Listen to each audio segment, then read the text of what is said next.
everyone. I'd like to welcome you to this session on a topic that I think is extremely important. And depending on your point of view, this could, if we don't do something about it, it could hurt a lot of people with mental health issues. So I'm pleased to welcome a star cast of participants tonight. Ken Wells will start us off, for those of you who weren't here this morning, with a brief commentary on what the One Big Beautiful Act, or number one, is about. And then we have a group of panelists from various places in the county who do different things that can help people who may lose their coverage through Medi-Cal. And I'm very honored that you all are here. So here's the list. Ken Wells from the UCLA Semel Institute is a star psychiatrist who does all kinds of research and also writes operas about mental health. True. Next, we have Elan Shultz, the Chief of Policy and Strategies for the LA County Department of Mental Health. Michael Brodsky, put your hand up, Michael, the LA Care Senior Medical Director for Community Health. And I thank LA Care so much for helping to sponsor this conference. Then we have Adrian Martinez Hollingsworth, who is the Director of Research and Evaluation for Altamed, which is the largest FQHC, not only in this county, but in the country.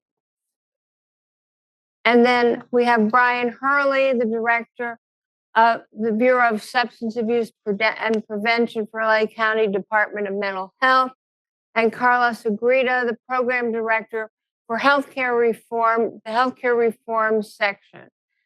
And then I'm Deborah Freund. I'm a health economist and Medicaid scholar. So I welcome you all today, and I'd like to call on Ken Wells, who will give us the basic presentation to give us the background about what this session is about. Thank you very much. And some of you hopefully will come to my next opera next June, my third on Elan sax. Okay, so for those of you who weren't here this morning, and for those of you... Could you hear me? Okay. Can you hear me now? Yes. Okay. So those of you who weren't here will do a very brief summary. For those of you who were here, it's very brief, so don't worry, it won't be too much about what was done this morning. So we will do, like Deborah said, we'll do the first brief summary, and then the agencies leaders will talk about how agencies, providers, and communities can prepare for changes. And then we'll explore together how agencies, including NAMI and other agencies in Greater LA, can work together to protect behavioral health, with a call to action to work together to make a difference. Okay, Deborah has already done that, and we'll have additional questions for the audience at the end. So the highlights. So first, the work, school, community service requirements for Medicaid enrollees aged 19 through 64 of 80 hours per month of employment, job search, or community service, with exemptions for people with behavioral health conditions. Might I just add, please, that no work requirements exist now for Medi-Cal, so this is all new. And then enrollees must prove eligibility every 6 months, and proof of residency and social security numbers, with narrowing the time frame for retrospective eligibility from 3 months to 1 to 2 months. And now you only have to do it once a year, not twice a year. Right. And then there'll be new copays for doctor visits up to $35, but behavioral health visits will be exempt, but then your primary care and other things will cost more. There is a ban on Medicaid reimbursement to clinics that provide abortion or gender-affirming care for minors, and limits on provider taxes, which the states have used to help supplement Medicaid costs. So this is just a summary of the impact of T1 and related changes. Loss of $800 billion to national healthcare system over 10 years.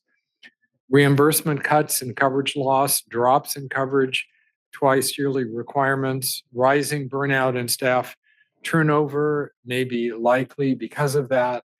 Community health center potential layoffs and closures, shifting from preventive care to crisis intervention, loss of existing condition coverage, and then increase in managed care because of cuts in others, and reduced negotiating power for providers could happen. There will be, on the other hand, potential support for rural health services. We talked this morning about the special initiative that has to be applied for soon, with early requirements for submission for resources.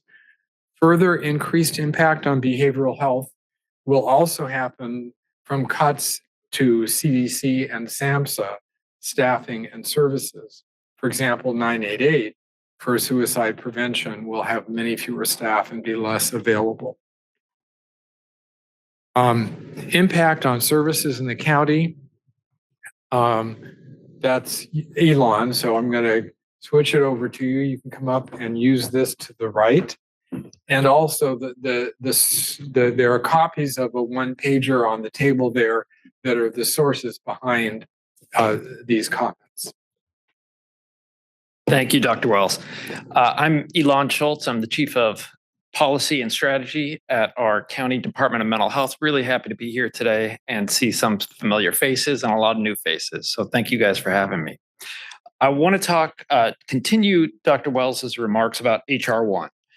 And personally, I refer to it as HR 1 because I don't think there's anything beautiful about this bill. This bill and what you've heard is basically a series of cuts. It's a series of cuts to services, to access, to clients. Now, they're impacting us in a bunch of different ways, but none of it is good for the people that we care about, our loved ones, our communities, our members, and our clients. For LA County in general, and this goes beyond just the Department of Mental Health and our mental health service system, we are actually looking at almost $750 million in losses over the next several years. And it could actually be up to $1.5 billion. There's still a lot of detail in HR 1 implementation that needs to be worked out.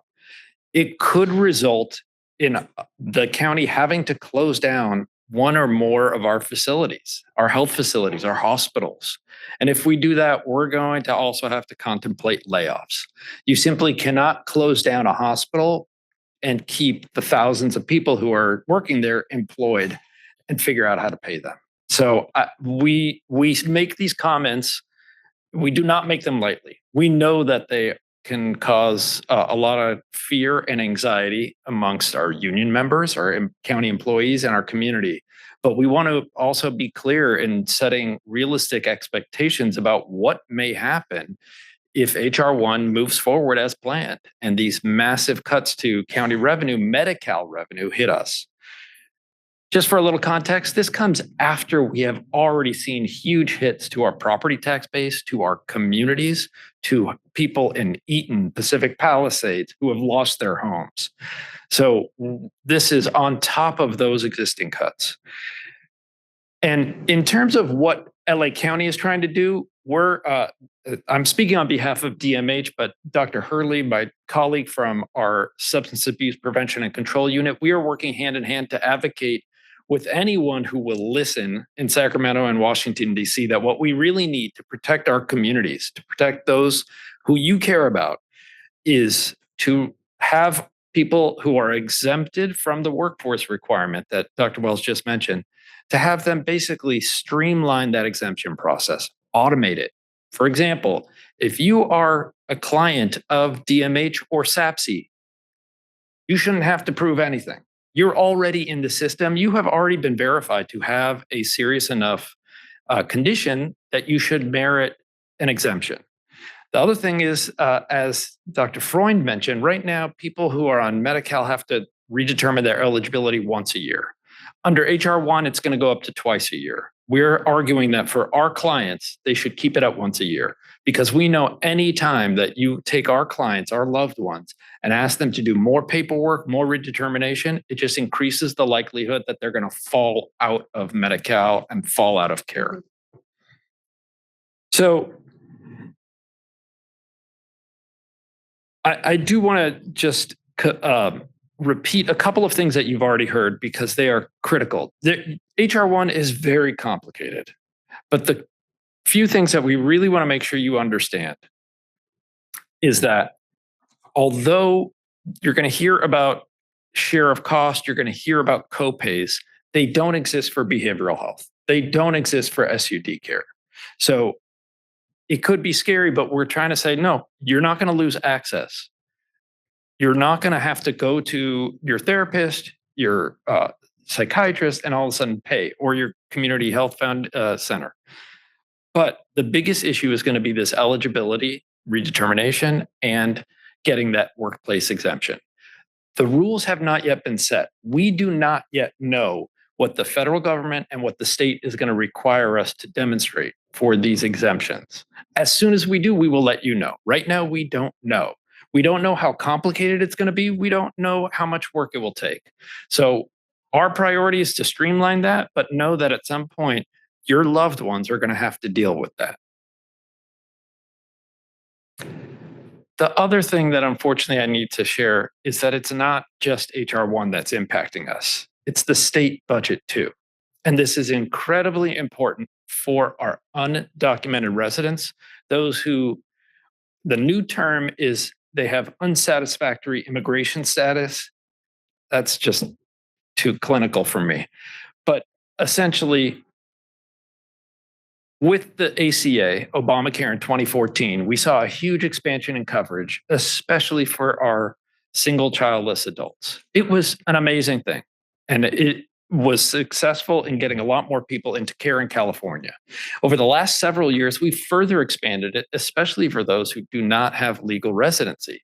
Medi-Cal, we have used state dollars to expand Medi-Cal eligibility to cover more people, regardless of residency status. Unfortunately, under the current state budget deficit scenario, the state is pulling back funds and going to be pushing people who are undocumented off of Medi-Cal. That's a big problem. And it's a big problem for people in LA County in particular. So the final budget you'll see here, the last bullet, includes cuts to Medi-Cal. It's happening in a couple of ways. The most major one is an enrollment freeze on the state program. So if you are undocumented, your loved ones, adults are undocumented, and they do not yet have Medi-Cal, go run to sign them up. Carlos can help you. He can help you figure it out today. We have basically until the end of the calendar year to enroll as many people as possible into the state Medi-Cal, because as of January 1st, there will be no more enrollment. They will no longer accept anyone. And what we're going to see is people who are currently enrolled, if they fail to redetermine appropriately, they're going to fall out of care. We think it's going to impact thousands of people in the county. We don't have an exact number. And it will include those that we all love and care about. It will include those with serious mental illness and SUD challenges. There's no exemption for this. The second thing is we're going to see Medi-Cal premiums, monthly premiums for these same people, for those who are adults with unsatisfactory immigration status or adults who are undocumented. They're going to have to start paying $30 a month just to maintain their Medi-Cal. And we know that that is going to have a negative impact. We know people are going to fall off the rolls because they are faced, especially today, with ever increasing cost of living prices and other challenges. And they're going to have to make the decision. Should I continue my Medi-Cal monthly premium payments, or do I shift that money over to something else like food and shelter for my family? This also is going to impact people with SMI and SUD in our communities because there is no exemption. I'm not going to get into this, but these are some of the key dates. You've heard about the work requirements. Those start in January of 2027. You've heard there's a lot more on this slide here.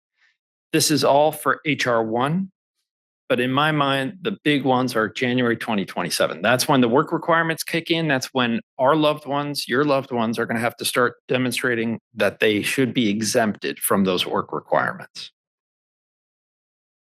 Now I'm going to turn it back to Dr. Wells.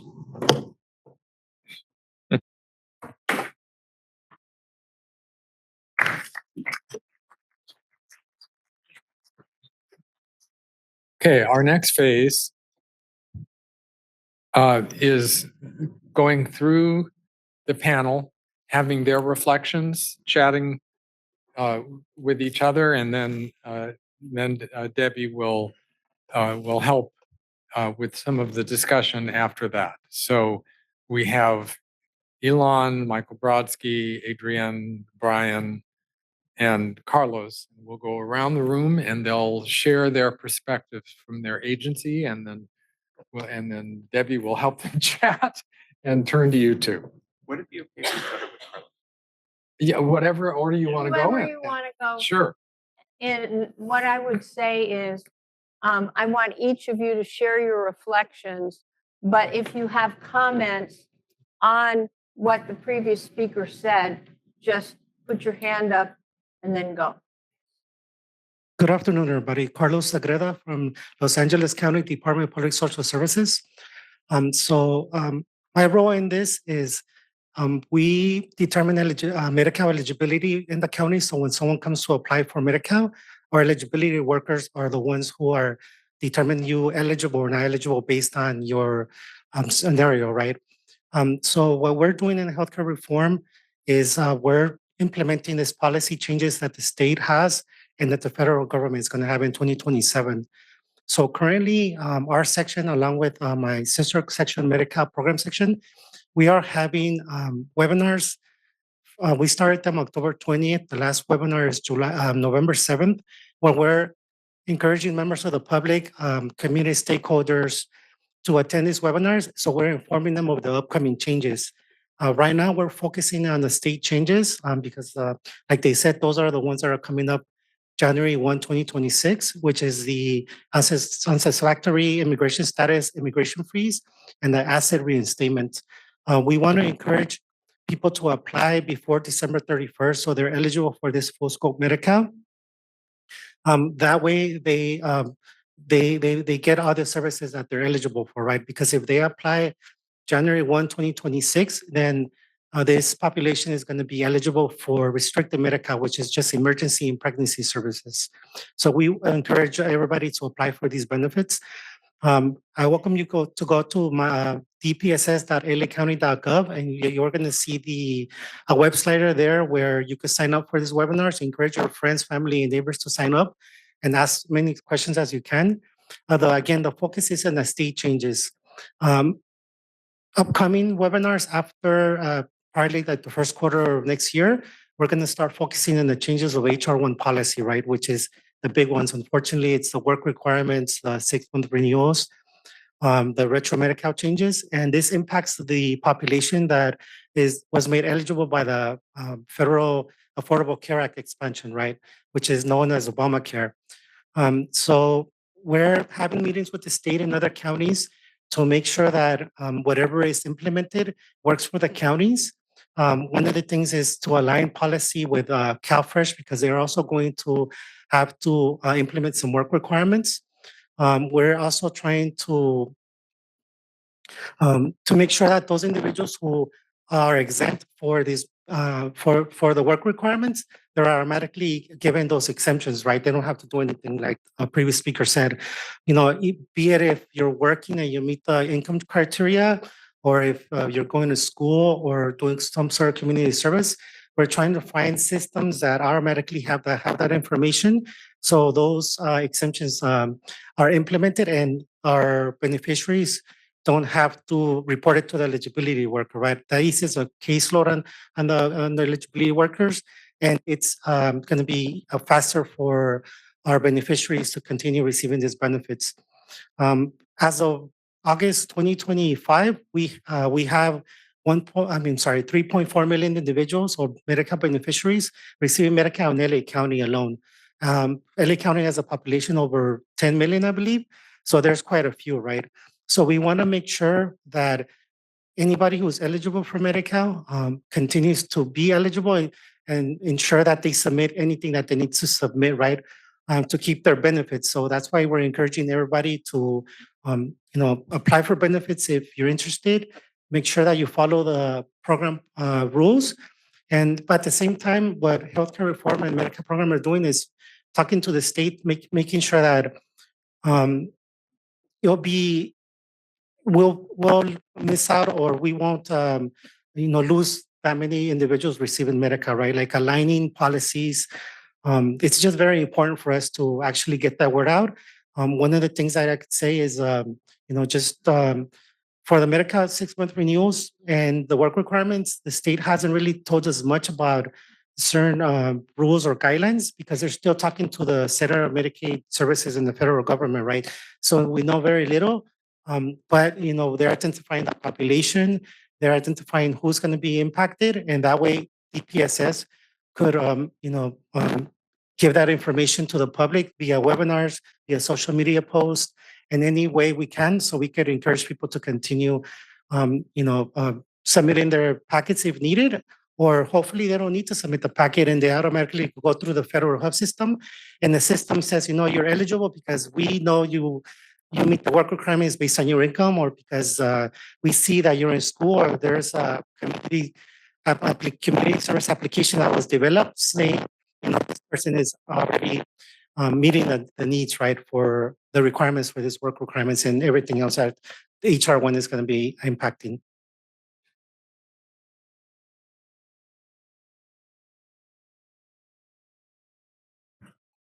Hey there, can you hear me? All right. Whew. All right. Bad energy, man. Like, ugh. If you're in here and you're having to hear all of this, and I apologize for the folks on the left, we're sort of a semicircle and I feel like I'm cutting you off. What a big, gnarly thing to have to process. And so I want to talk about some of the good news. And I want to tell you a little bit about myself and about Ultimed. I'm Dr. Adrienne Martinez Hollingsworth. I'm the Director of Research and Evaluation over there. But do we want to just you want to make a noise with me, get it out? Let's talk about the good news together in this great room. Come on, people. Yeah, I'm so mad that I even have to spend time talking about this up here with you all, because there's so many fantastic things being done in our community with each other that I would much rather hear about. So with that framing, and to be maybe a little bit more professional, I am at Ultimed, So I'm at Ultimed, and we are the, the largest federally qualified health center system. And we have a complement of services: women's health, sports med, mental behavioral health, straight up primary care, pediatrics. But mental behavioral health is across every single line of business that we have. That's the reality. And the truth is, if you grew up here, how many people grew up in LA, Southern California? How many people like me are in the 50s range? So such that you were a teenager in the 90s. People remember LA in the 90s because we had RICO laws that took all the gang leaders out. And then there was gang warfare where we were growing up. I mean, this is LA in the 90s. And what we saw then, and what we saw earlier than that, when we saw the Chicano moratorium, and when we saw before that, when we saw braceros and Zoot Suit riots, all the stuff that was happening was about challenges coming down from some big gnarly thing on top, and then us mobilizing as these beautiful, rich, diverse communities in support of each other.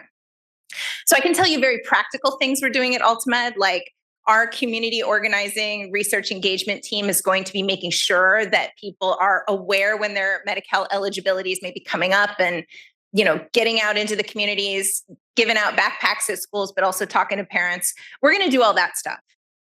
But the more important thing is the hanging out with you all. We're all still the same people, despite this crazy pressure. We all have to make sure that we're okay, so that we can do this important work together that has to be done. And I think every once in a while, we just have to be ugh, this is awful. But we've made it through stuff like this before, and I think we can do it again.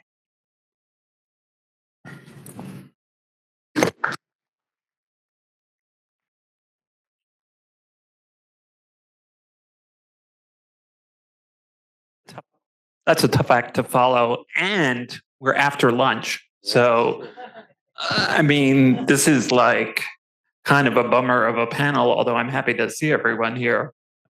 I'm also happy to be invited back to speak at NAMI. This is the second time. So to Adrian's point, there are some bright spots here. We're here to tell you about some of those. Let me start with a word about myself and where I'm coming from. So my name is Michael Brodsky. I'm a psychiatrist and a senior medical director at this organization called LA Care Health Plan. We're giving away water bottles and backpacks right outside if you'd like to have a memento. We're the public Medi-Cal plan for LA County. So Carlos had mentioned that there are 3.4 million people with Medi-Cal in LA County. About 2 million of them have an ID card that says LA Care. So about 2 million are from our organization. All 2 million are at risk about these changes. It's quite worrisome. And I'm so grateful to Ken and Deborah for having arranged this panel. The health plan has certain set of responsibilities and some set of responsibilities that we share with Altamed. We work very closely with the Department of Mental Health, the Department of Public Health, and the Department of Public Service, Social Services. Let me focus on the Departments of Mental Health and Public Health first. For folks who are getting treated currently by the Department of Mental Health and its wide network of clinics, or the Department of Public Health and its wide network of clinics, the eligibility requirements, with fingers crossed and with Carlos's lobbying help, will provide some ease here. But on the health plan side, we are treating a number of folks and responsible for caring for the substance use related and mental health related conditions that don't qualify as severe mental illness or substance use. So we have a set of people who are going to have some of the eligibility challenges that have been laid out. Our planning is still a little bit early because of work requirements and the specific rules. The rulemaking, as Elan mentioned, is not fully finalized at the federal level. But our current two efforts right now focus on, for those folks who will not qualify by virtue of the mental health condition or substance use condition they're contending with, that we make sure they have as many opportunities as possible to be connected to work or to volunteer service or to student status as possible. So we are in the stages of planning an opportunities connector, which will provide for those who don't fit in category A for a way to maintain their eligibility during these twice yearly eligibility checks. And we're going to be rolling that out. We have a public website. We have a large network of doctors. Most hospitals in LA County work with us. So we will be doing a very large publicity campaign about this.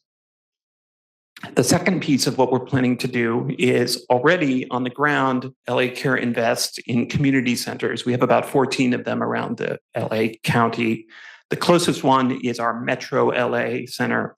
It's on Western Avenue, about 5 miles that way. And each center has a calendar of services, one of which is assistance with filling out the renewal packets that Carlos mentioned.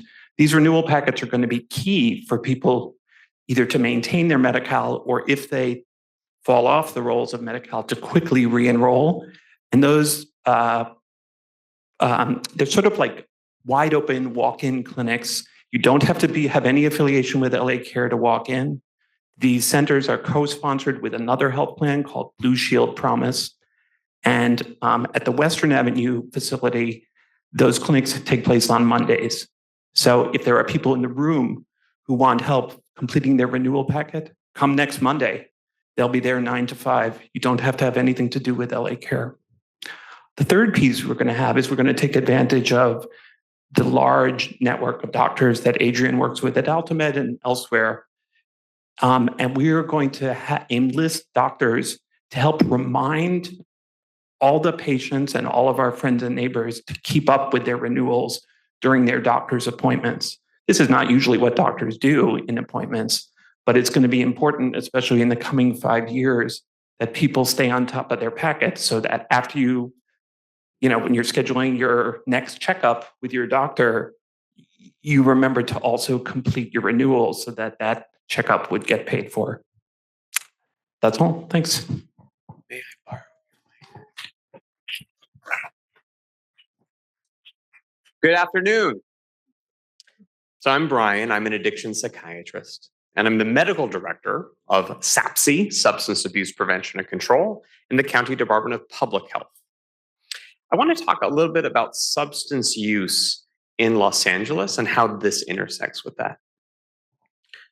Substance use services, and actually prevention, really starts with children and families, around helping supporting families to avoid adverse childhood experiences and support early childhood development, where people don't then rely on substances as the best tool they have to solve problems that then the substance use itself then becomes another problem in their lives, right? And so we spend a lot of non-Medi-Cal funding on early engagement and essentially family wellness programs as a health department. And then we use non-Medi-Cal funding to support substance use prevention programs. You'll notice there's naloxone being distributed at one of the tables here. We do a lot of psychoeducation information around substance use. And I bring that up because those programs will be indirectly impacted by reductions in Medi-Cal support, but are not reliant on Medi-Cal in order to exist. And the health department is still invested in prevention programs. We also run a number of harm reduction programs. You may notice that the overdose rate between 2023 and 2024 dropped 22% as the amount of naloxone, it's a huge success for our community. More people are living now. We've reversed tens of thousands of overdoses. I mean, there's huge numbers of people still alive because of naloxone distribution and syringe services and linkage to low threshold engagement and linkage to care. And we use non-Medi-Cal dollars to pay for a number of these, frankly, oftentimes anonymously delivered harm reduction services. So I bring that up because that is also part of what a health department does, is prevention, harm reduction, and now let's get to treatment.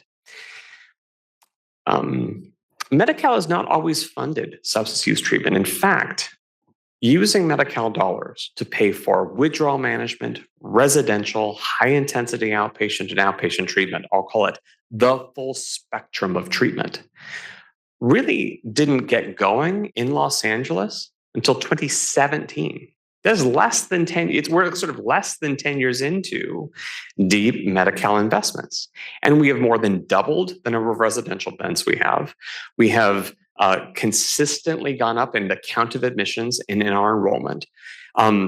We are serving more people than ever. And that, in other words, we're doing this deep investment in expansions in treatment and recovery services, including recovery housing services, which are also not Medi-Cal funded, right? But which do rely on us having a healthy Medi-Cal income stream to be able to support this full scope. So what do we do within this context? The way that I look at it is the health department is making deep investments. We have a lot of momentum at system expansion, reliant on Medi-Cal members keeping their Medi-Cal and engaging in substance use treatment. Like, that's the strategy. One of our strategies, we call it reaching the 95%. Most people with substance use services don't get care. About 95% of people impacted by substance use don't go to treatment. So make sure people know treatment is available, even if you're not ready to stop using. We can still offer you care and support and medications, even if you're not ready to entirely abstain from alcohol and tobacco and caffeine and all of the drugs moving forward for the rest of your life. Like, we can still engage people upstream in their readiness to make changes. And then everything that everyone else has already alluded to, having a substance use disorder diagnosis exempts you from work requirements, and there's no share of cost being required under statute in our system. So to take full, how do I say this? Being on this panel during the federal government's attempt to dismantle all of the safety net system is a bummer, to the point that was made earlier, right? But they couldn't get a law passed that took away Medicaid as a program, right? Like they couldn't get that through. So there were exemptions that help protect some level of behavioral health services, right? DMH services and SAPC delivered services from work requirements to share of cost. It really is this re-eligibility determination that we would love to see written into new statute, right? To make sure that the people impacted by behavioral health conditions aren't losing their Medi-Cal because of paperwork. And that's what we're spending a lot of our time focused, is making sure that the treatment system is doing, bending over backwards to get people connected as soon as possible, get people enrolled as soon as available, and make sure that people stay on top of their re-eligibility, because we want to take full advantage of every opportunity we have to protect this life-saving resource for our community.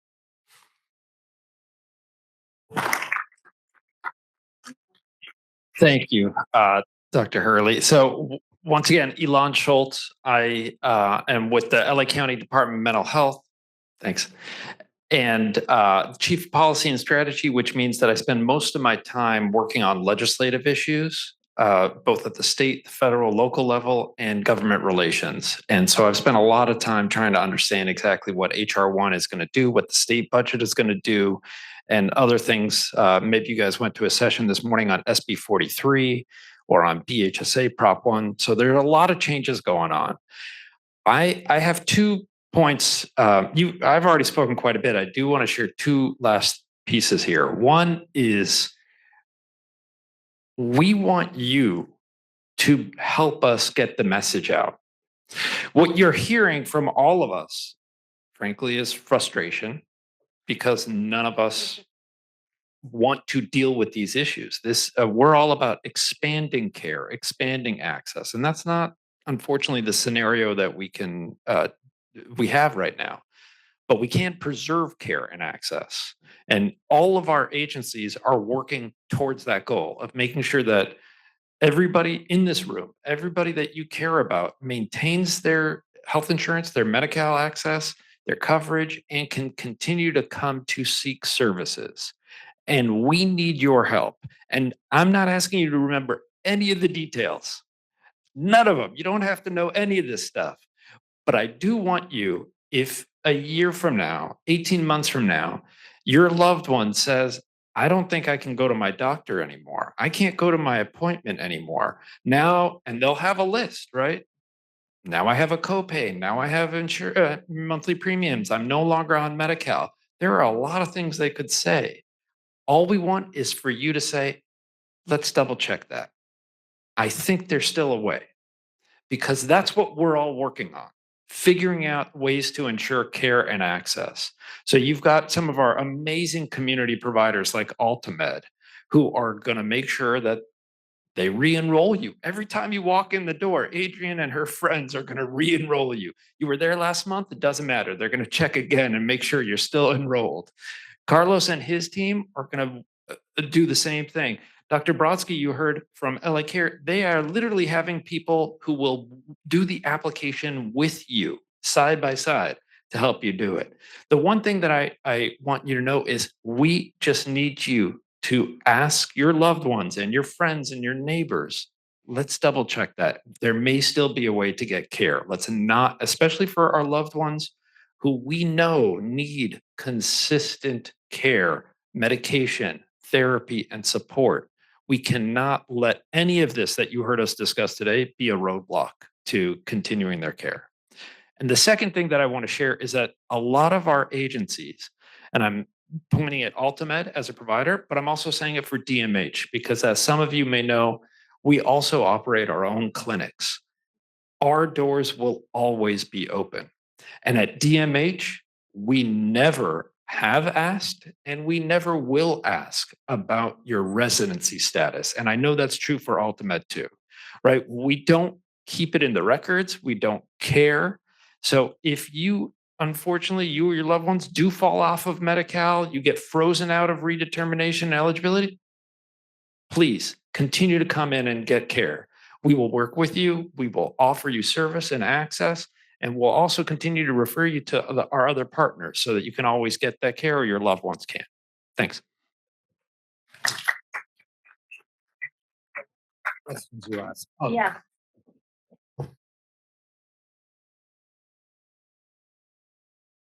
Okay. Now, I'd like to ask a bunch of questions, and it's all about how can we partner together, or can we partner together, what we can do to coordinate this more so that people don't lose their coverage. One of the things that is in places like Arkansas that have tried things like this before, when they've tried to confirm somebody's eligibility, they don't have an appropriate way to contact them. They haven't had correct addresses and things like that. And places like LA Care or Ultimate, I imagine you have correct and updated ways of contacting these individuals. How can we work together? So what are the most important effects and other policies in California for affecting access to care and insurance from your perspective? What are the things we can do? Go ahead and answer, whoever wants to. Deborah, I want to just pick up on one key element that I forgot to mention, which is the element related to contact information.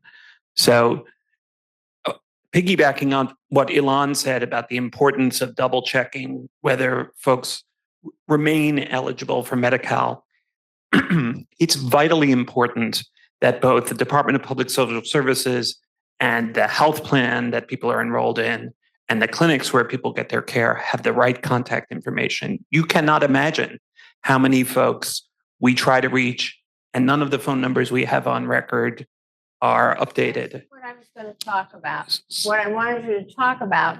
And if you do have the correct information, can you connect and work together to provide it? Perfect. Thank you. You read my mind. So as it turns out, at the health plan level, at least, we have had in place for quite a number of years an arrangement where if you correct your address or phone number or loved one's address or phone number with us, we will communicate that to the Department of Public Social Services. We will communicate that to Ultimate. And we do our best to communicate that to the county mental health and substance use teams as well. But the take-home message is not call me, although you're welcome to call me, but also for your loved ones, make sure that if they get a new cell phone or they move apartments, that they're in a place where they can get communications that are going to be coming at a faster rate with these changes. Have other comments on this first question having to do with access to care? I was just going to say there's the effects and then there's like the meta effects, right? Because like how many times did it take people to go to the DMV to get their real ID? It took me like 4 times because every time I went, there was some new paperwork that I had never heard of. And at some point I was like, I'm just not going to travel because this is crazy. And so for me, I feel like the effects is what we're able to push back against through collaboration. But there's also the subtle effect of like why my husband might want to not go talk about depression. And this barrier becomes sort of that other reason that maybe is why he's not following up on the appointment. Or like my daughter doesn't want to refill her meds. Like there's this is sort of it's not the reason. So if we can all kind of commit to not letting this be the barrier, that's not even the real barrier, so that we can continue to encourage our loved ones to get the care they need and, rely on each other to deal with the very practical logistical stuff. Because the other stuff, frankly, is harder. And that's the stuff that you all are managing every day. And so we still very much need that part of it. Do you have a question or a comment?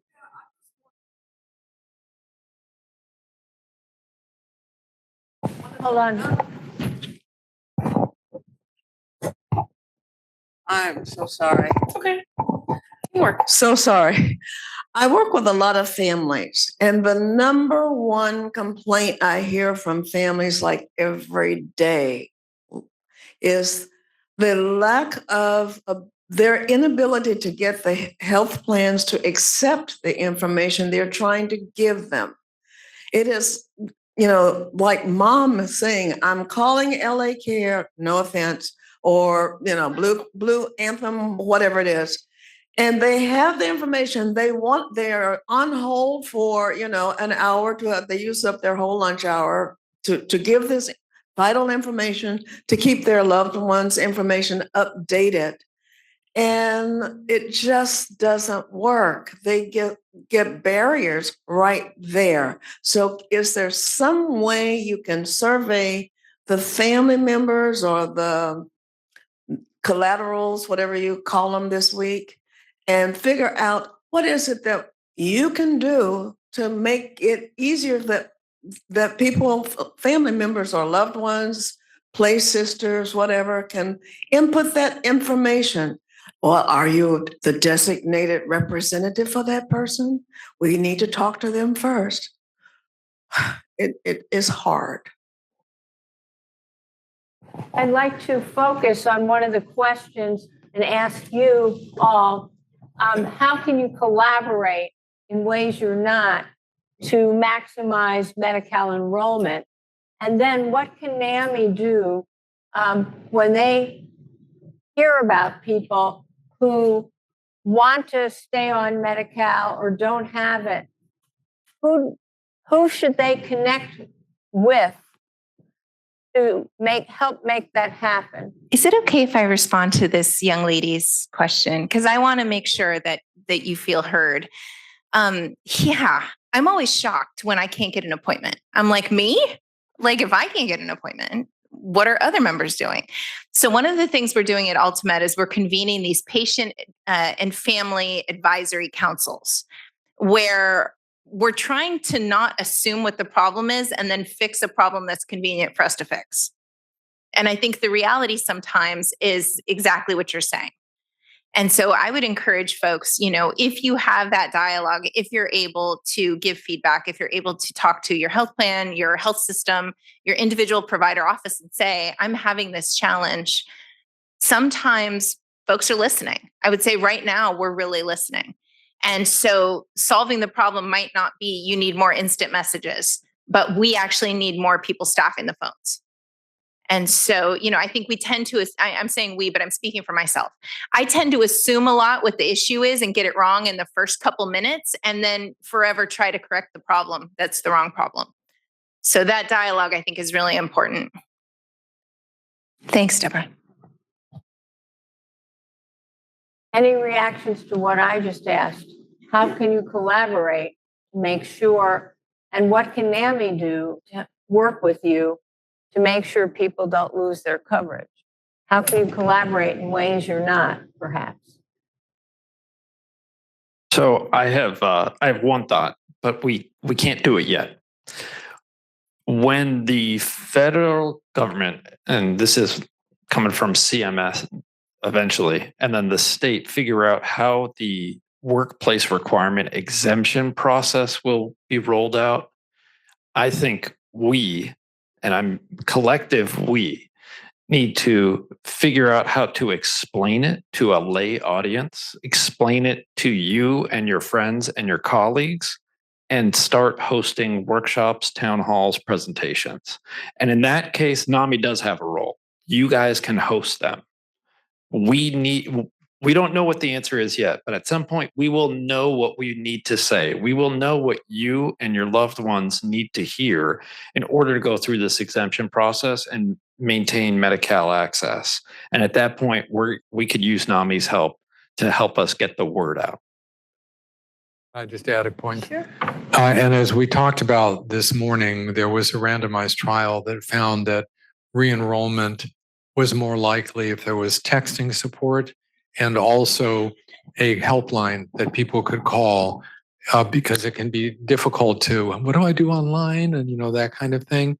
So, whether it's going to be individual agencies or how the county or NAMI or whatever will have available so that people can actually get the support they need. But this randomized trial showed that it significantly improved re-enrollment. Yeah. So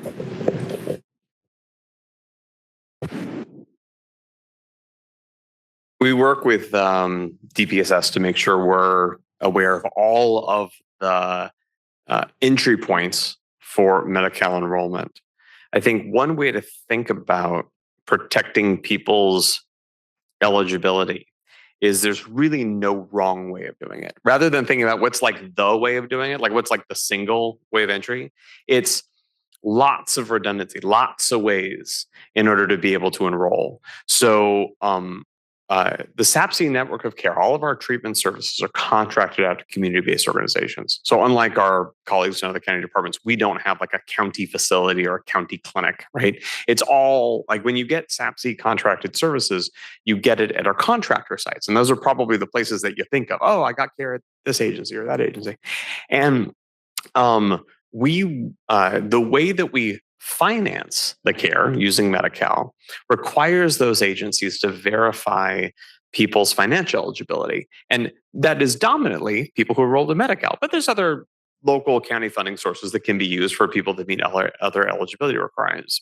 But the point is, we've sort of already trained our agencies to ask, right? Like make sure somebody walks in, you talk to them about what's going on, but make sure you ask about what is your Medi-Cal status? Are you Medi-Cal eligible? If you're not enrolled, let's get you enrolled. They all have local workflows. And so that same training process and making sure all of our agencies are including eligibility as part of the package of things when you arrive will, yes, you have to do that and make sure that you're never missing an opportunity to follow up on eligibility. Never miss an opportunity to see, okay, where is this person in their eligibility cycle? When is their paperwork due next? How can I assist them? And all of the care network can be delivered in person, through telephone, through telehealth. Like there's a lot of flexibility in the formats of which care can be delivered. So it doesn't necessarily require people showing up to an in-person appointment every single time. So that would be one way, is sort of thinking broadly and building it into the overall workflow to figure out, okay, what, because we want to make sure we're never missing an opportunity to protect somebody's Medi-Cal access. Let me ask you a question that I think is very relevant. It has to do with the work requirements. Since all of you are basically healthcare institutions, what can you do to help people? They first know about the work requirements, but find a volunteer job, find a job. What can you do, and who are the resources out there that you could refer people to get help? I don't know if that's a reasonable question. So I can say that on behalf of the County of LA, we are working through this question right now. And I've seen some draft proposals about how the county can actually create more volunteer opportunities within the county's infrastructure. Right now, we employ 100,000 people. We have 40 plus departments. We're massive bureaucracy. And our county leaders, including our board of supervisors, are asking our departments to start thinking about ways that we can create volunteer opportunities within our departments and within our structure. Ultimate doing those kinds of things? Are you willing to?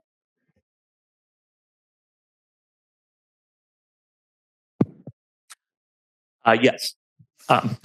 Yes, Deborah, we are. Similar to Elan, LA Care is floating a number of proposals, which I would actually love to share in this forum, but they are not ready to be made public. But there are large entities that would welcome the opportunity for volunteers. I would also mention that NAMI itself is an organization that runs on volunteer power. So to the extent that one could volunteer at NAMI to meet part or all of the voluntary hours that would make one eligible, you'd get it. That would be a 2-for-1. You'd be advancing the cause of the treatment of mental health and substance use conditions, and one would be earning for themselves hours towards eligibility. Well, unfortunately, So, yes, I don't know if you want to take questions. I was going to say, in short, no, we don't do that. And good idea. Maybe we should do that. I don't know. But I will tell you, as a first gen high school grad, East LA Latina who's sitting here, I always found it really offensive when people asked me to volunteer, because I got to eat. There wasn't a single school I went to where I wasn't also working full time, from, vocational East LA occupational center over here all the way through my postdocs. So when people ask me if I'm going to volunteer, I'm like, ugh. And so the tradition at UltiMed has been, you got to pay people for their labor, for their knowledge, for sitting in groups like this. And a lot of people are nodding, and I believe in that. But this is a new era. And I don't think we've ever circled back and said, is it worth it?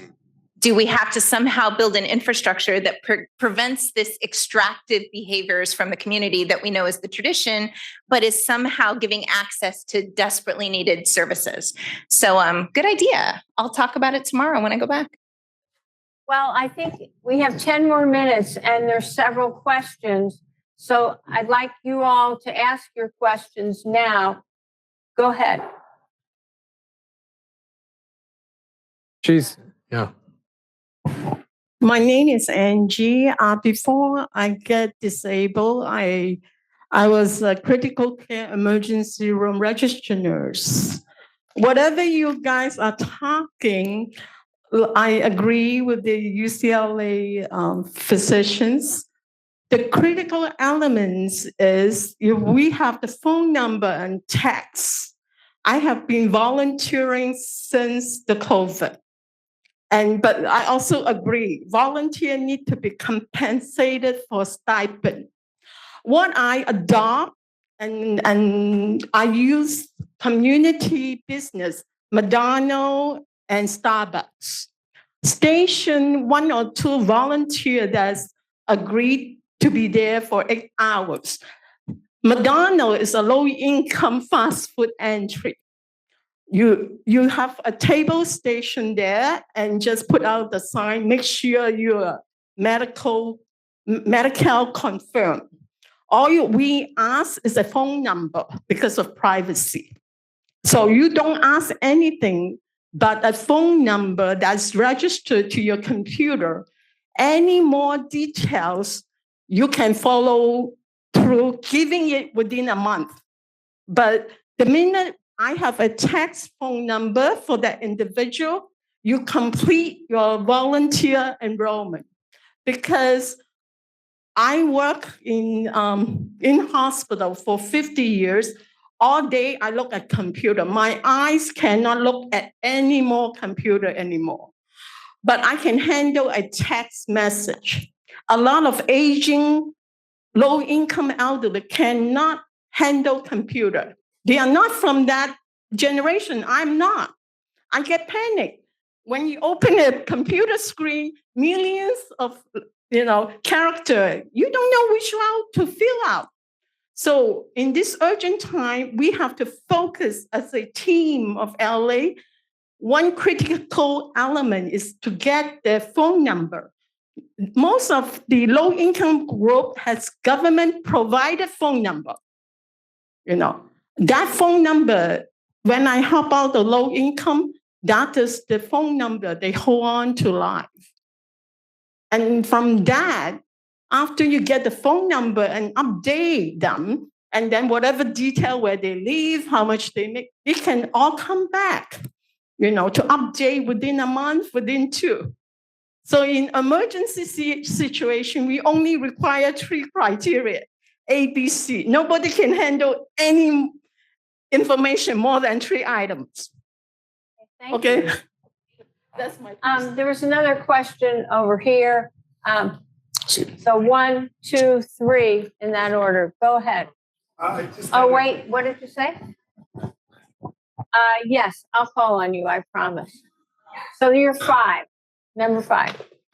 Hi, I was just wondering if this bill had any effect on people with behavioral mental health who have been incarcerated and coming out and losing their Medicaid. So I just wanted to know if that was in the works. I can answer some of that. People now who are incarcerated, if they've been on Medi-Cal, lose it. But there's now a plan that when they get back in the community, before they're released from prison, they're reconnected to Medi-Cal and they're given the names of providers that they should contact given their problems. So that's a plan that's currently in place. And this bill didn't change that. HR1 No. didn't change that. Didn't change that. Talking about is a state that's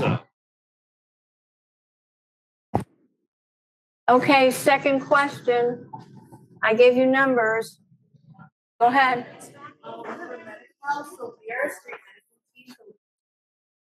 Both in the streets and for the enhanced care management program. So in terms of changing their address, because a lot of our population is individuals facing homelessness. So when calling the health plans to get like a new ID card, they don't have an address or they don't know what address they had on file. Obviously, we have access to like the LA Care, HealthNet, Medi-Cal portals that provides that information. So we can offer it to them. But in terms of changing their address, could we do it and communicate it somehow to the health plans? That way, because yeah, like someone mentioned, calling the health plans takes a lot of time. Calling DPSS takes a lot of time just to do that address change. I know that they could do it online if they set up a portal, but like she was mentioning, there's a lot of patients who aren't tech savvy, so they can't do it themselves. So if there's a way for us to do it, like if we could communicate it with the health plan, I don't know if there is already something in place or if there could be something in place for us to do that. That way we can kind of coordinate something. I don't know. I think I'm the only health plan person. So yes, we've thought this through. Field medicine teams have a special role here. And of course they have patients who don't have an address. So many use the DPSS address. We did set up some specialized telephone access for the field medicine teams, and I can talk with you. I think we only have a couple minutes, so maybe afterwards, but go field medicine. There's a question over here. Yes. I guess so, briefly. Thank you. Thank you so much for all of your comments. It is so encouraging to know that you're all collaborating to fix this mess. I'm a member of NAMI. I'm also a licensed marriage and family therapist. And in NAMI, we learned that with our loved ones, when they're hospitalized, have a one-page sheet. That's making me think, if possible, it would be wonderful to have information to pass out to the public in doctor's offices, wherever, the grocery store.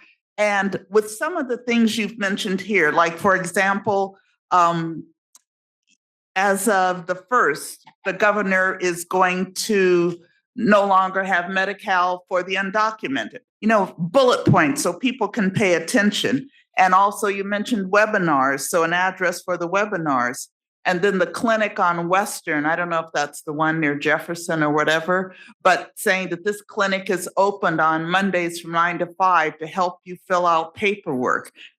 Also, every time you go into a doctor's office, check to make sure your information is correct. So just very simple, one-page bullet sheets that can just be distributed everywhere so people can get this information. It is critical. And thank you again for all that you do. Unfortunately, this is the end of our session. I'm sorry, ma'am, we didn't get to your question. But Can she mention what it was, so we hear it? well, why don't you tell us what your question's about? And then if there's somebody in the room who can answer that question. It's more of a concern. The other place that people turn when things are going really badly is to their pastor or any pastor. They may not even know the person. Churches are looking for information and often aren't politically involved and know who to turn to. But they do know a lot about food centers and things like that. So it would be mutually helpful to connect, maybe even at the district or archdiocese level, so that they could communicate to the local churches.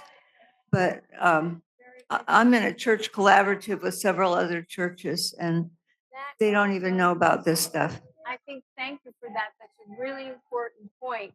And working not only with churches, who can get out information to people about how to maintain their eligibility or enroll, and also other community organizations. And those community organizations will depend on where the person lives. Those are other opportunities that people are trying. Parks and recs and so forth. Thank you so much, everyone. We have to close this up. Don't go anywhere. We have a lot of entertainment in just less than 5 minutes. I just have to redo the stage. Let's thank these beautiful people for being here today.